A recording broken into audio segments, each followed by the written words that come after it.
నమస్తే. ప్రస్తుతం మనతో పాటు సీనియర్ జర్నలిస్ట్ భరద్వాజ్ ఉన్నారు. ఆయనతో మాట్లాడదాం. నమస్తే సార్. నమస్తే సార్, వైఎస్ విజయమ్మ ఒక కౌంటర్ అయితే వేశారు వైఎస్ జగన్ వేసిన ట్రిబ్యునల్ కోర్టులో.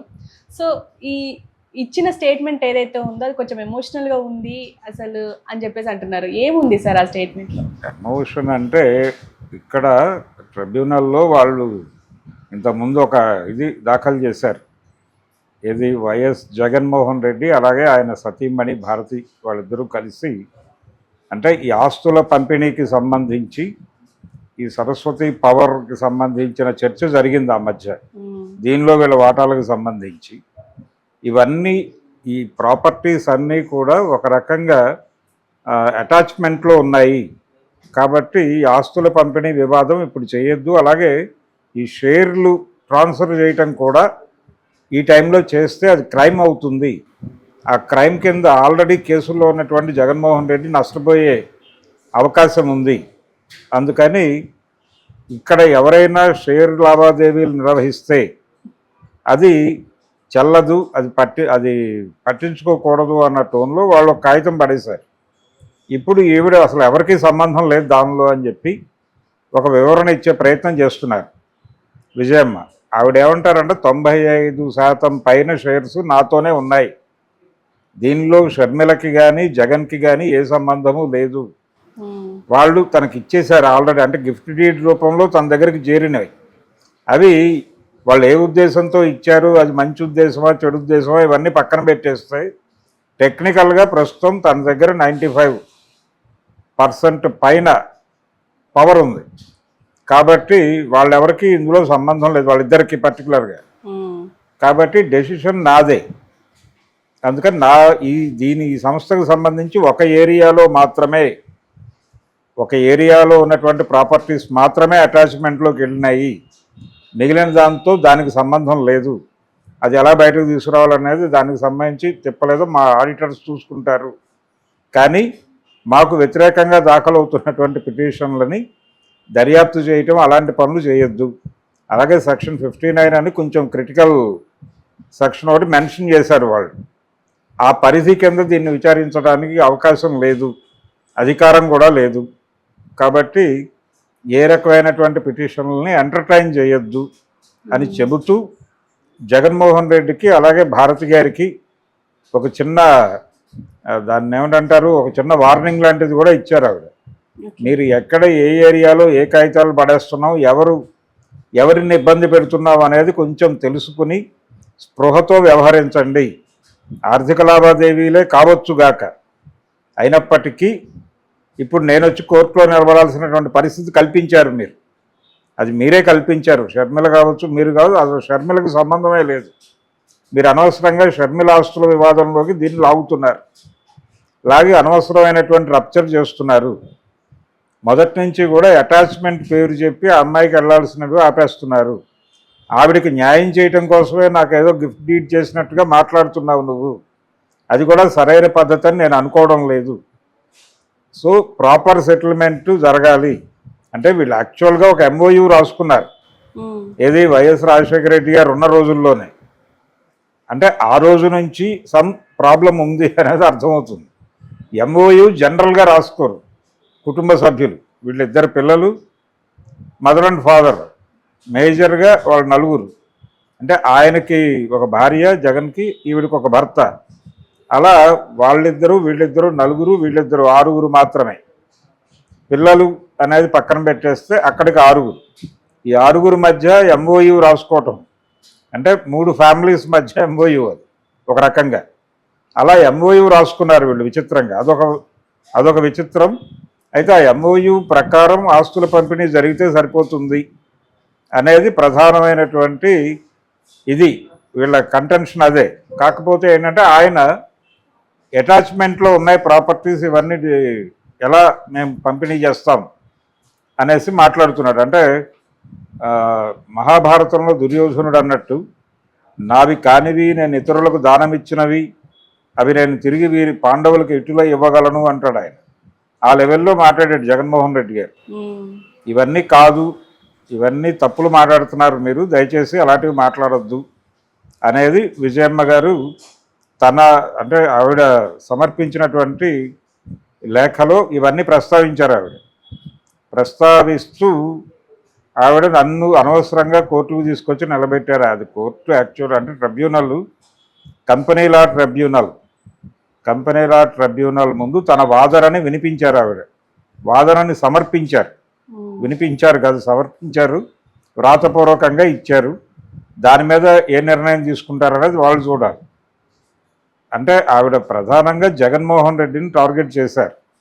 ఈ ప్రాబ్లం చాలా కాలంగా ఉంది అనేది జనాలకు తెలుసు. అయితే ఇప్పుడు వైఎస్ఆర్సీపీలో సభ్యులుగా ఉన్నవాళ్ళు, గతంలో ఎమ్మెల్యేలుగా మంత్రులుగా ఉన్నవాళ్ళు, ఇప్పటికీ ఆ పార్టీతో అసోసియేట్ అయి ఉన్నవాళ్ళు, వాళ్ళలో ఇంటర్నల్గా ఒక ఫీలింగ్ ఉంది. ఈ ఆస్తుల గొడవ అనేది 4 గోడల మధ్య సెటిల్ చేసుకుని ఉంటే బాగుండేది. అది సెటిల్ చేసుకోకుండా వాళ్ళ ఇంట్లో గొడవ ప్రాపర్ సెటిల్మెంట్ చేసుకోకపోవడం వలన వాళ్ళ చెల్లెళ్ళు ఇద్దరు అంటే షర్మిల ప్రాపర్టీ గొడవతో బయటకు వచ్చింది. ఒకవైపు వివేక హత్య కేసులో ఆవిడ బయటకు వచ్చింది, సునీత షర్మిల వీళ్ళిద్దరూ ప్రాపర్ సెటిల్మెంట్ అక్కడ జరక్క బయటకు రావటం వలన టోటల్గా వైఎస్ఆర్సీపీకి నష్టం జరిగింది. ఎన్నికల్లో వాళ్ళిద్దరూ అప్పటి ప్రతిపక్షానికి ఓట్లు పడేలాగా సహకరించారు. వాళ్ళిద్దరిని ఆనాటి ప్రతిపక్షం, ఇప్పుడు అధికార పక్షం కూటమి తాలూకా ప్రసార మాధ్యమాలు వాళ్ళిద్దరిని మోసినాయి భుజాల మీద. కాబట్టి వాళ్ళ ఇంట్లో సమస్యని ఊరంతా చుట్టాడు ఆయన జగన్మోహన్ రెడ్డి. వాళ్ళ ఇంట్లో సమస్య వలన ఆయనకు పోతాడు, అది వేరే గొడవ. మమ్మల్ని అందరినీ నష్టపరిచేటువంటి పని చేసే హక్కు ఎక్కడది ఆయనకి, జగన్మోహన్ రెడ్డికి? దానివలన కదా మేమందరం ఓడిపోయింది. ఆ వివాదం లేకపోతే కొంచెం బెటర్ అయ్యేదేమో మా పరిస్థితి, ఇంకొంతమంది గెలిచి ఉండేవాళ్ళమేమో. ఈ 11 అనే నెంబర్కి పడిపోవడం వెనకాల ఈయన చేసిన గత తప్పుల కంటే కూడా ఈ 2 ఈ పర్సనల్ లెవెల్లో సెటిల్మెంట్లు ప్రాపర్గా చేసుకోకపోవడం వలన వాళ్ళిద్దరూ వీధిలోకి వచ్చి చేసిన రచ్చ, దాని తాలూకా ప్రభావం వల్లనే కాంగ్రెస్ పార్టీకి ఉన్న కొద్దిపాటి ఓటు బ్యాంకు కూడా అటు వెళ్ళిపోయింది కూటమి వైపు. ఇలా అన్ని విధాలుగా నష్టం జరిగి అవతల వాళ్ళకి లాభం చేకూరింది, మనం నష్టపోయాం. మీ ఇంటి గొడవలతో మీరు నష్టపోండి, మమ్మల్ని నష్టపరిచే రైట్ ఎవరిచ్చారు మీకు అని ఆల్రెడీ వైసీపీ ఎమ్మెల్యేలు, పాత ఎమ్మెల్యేలు, అలాగే వైసీపీతో ఇప్పటికీ ట్రావెల్ అవుతున్న వాళ్ళ మనసులో ఈ గొడవ ఉంది. వాళ్ళు అక్కడక్కడ ఫ్రెండ్లీ టాక్లో ఓపెన్ అయ్యి బాధపడుతున్నారు. అయితే ప్రధానమైనటువంటి విజ్ఞప్తి ఏంటంటే జగన్మోహన్ రెడ్డికి చాలామంది చెప్తోంది, మీరు 2019 అధికారంలోకి వచ్చిన తర్వాత ఎక్వైర్ చేసుంటారు ప్రాపర్టీస్ చాలా, అవి ఎవరికి ఇవ్వద్దు, అవి మీవే. కానీ వైఎస్ రాజశేఖర రెడ్డి ముఖ్యమంత్రిగా ఉన్నంత కాలం, ఆయన మరణించే వరకు ఉన్నటువంటి ప్రాపర్టీస్ చెరిసగం లేదు, మీరు రాసుకున్నటువంటి MOU ప్రకారం దానిలో ఒక 10% మీవి అనుకున్నవి మీరు దానం చేసేయండి, చెల్లెళ్ళకి ఇచ్చేస్తే తప్పేమీ కాదు. కాబట్టి మీ చెల్లెలకి, ఒక్కగానొక్క చెల్లెలకి మీరు వదిలేయండి, 10% అదనంగా ఇచ్చేస్తే ఈ వివాదం పరిష్కారం అయిపోతుంది. అలాగే ఆవిడ సాక్షిలో కూడా వాటా అడుగుతున్నారు. కాబట్టి సాక్షిలో వాటాలు ఇవ్వటం కుదరదు, కానీ ఆ రేషియోలో మీకు ఇంకో ప్రాపర్టీ ఇస్తాము అని చెప్పి ఇచ్చేసి సాక్షికి సంబంధించి ఒక క్లియరెన్స్ ఆవిడ దగ్గర నుంచి తీసుకుని క్లియర్ చేసుకోండి ముందు ఈ ఫైనాన్షియల్ డిస్ప్యూట్, ఈ ఆస్తులకు సంబంధించినటువంటి వివాదం పరిష్కారం చేసుకోండి అని కొంతమంది సలహా చెప్తున్నారు. మరి వారు వినరా అనేది వాళ్ళ పర్సనల్ గొడవ. అయితే ఇక్కడ జనాలు పట్టించుకోవాల్సింది ఏంటంటే, ఈ రోజున విజయమ్మ గారు 95% సరస్వతి పవర్కు సంబంధించి నావే అని క్లెయిమ్ చేసుకుంది. ఆవిడ బాగానే ఉంది. ఇంతకుముందు ఈ ప్రాపర్టీకి సంబంధించి నావని వాళ్ళిద్దరూ ఆల్రెడీ కొట్టుకుంటున్నారు. అయితే ప్రజలు గమనించాల్సింది ఏంటంటే, ఈ ప్రాపర్టీస్ అన్నీ ఎక్కడి నుంచి ఎక్వైర్ అయినాయి? వీళ్ళందరూ ప్రజా జీవితంలో ఉన్నారు, రాజకీయాల్లో ఉన్నారు. ఆయన పారిశ్రామికవేత్తగా కొంతకాలం ఉన్నాడు జగన్మోహన్ రెడ్డి. ఆ పారిశ్రామికవేత్తగా ఉండగా ఆయనకున్న వ్యాపారాలు ఏమిటి, దాని మీద వస్తున్నటువంటి లాభాలు ఏమిటి, వారి తండ్రి గారు ముఖ్యమంత్రి అయిన తర్వాత ఎక్వైర్ అయినటువంటి ప్రాపర్టీస్ ఏమిటి, ఆయన వైపు నుంచి. అలాగే ఆ సందర్భంలో జరిగినటువంటి, ఆయన ముఖ్యమంత్రిగా ఉండగా జరిగినటువంటి వ్యవహారాల్లో నుంచి లబ్ధి పొందిన వారి నుంచి మీ వైపుకు డైవర్ట్ అయినటువంటి ఫండ్స్ ఏమిటి, ఆ ఫండ్స్ మీద కదా మీ మీద కేసులు దాఖలైనాయి. మీరు 16 నెలలు జైల్లో ఉండొచ్చారు. ఆ కేసులు ఇబ్బంది పెట్టకుండా వాటిని సెటిల్ చేసుకోవడం కోసం కదా మీరు కేంద్ర ప్రభుత్వం ఎడల వినయంతో విధేయతతో వ్యవహరిస్తున్నారు.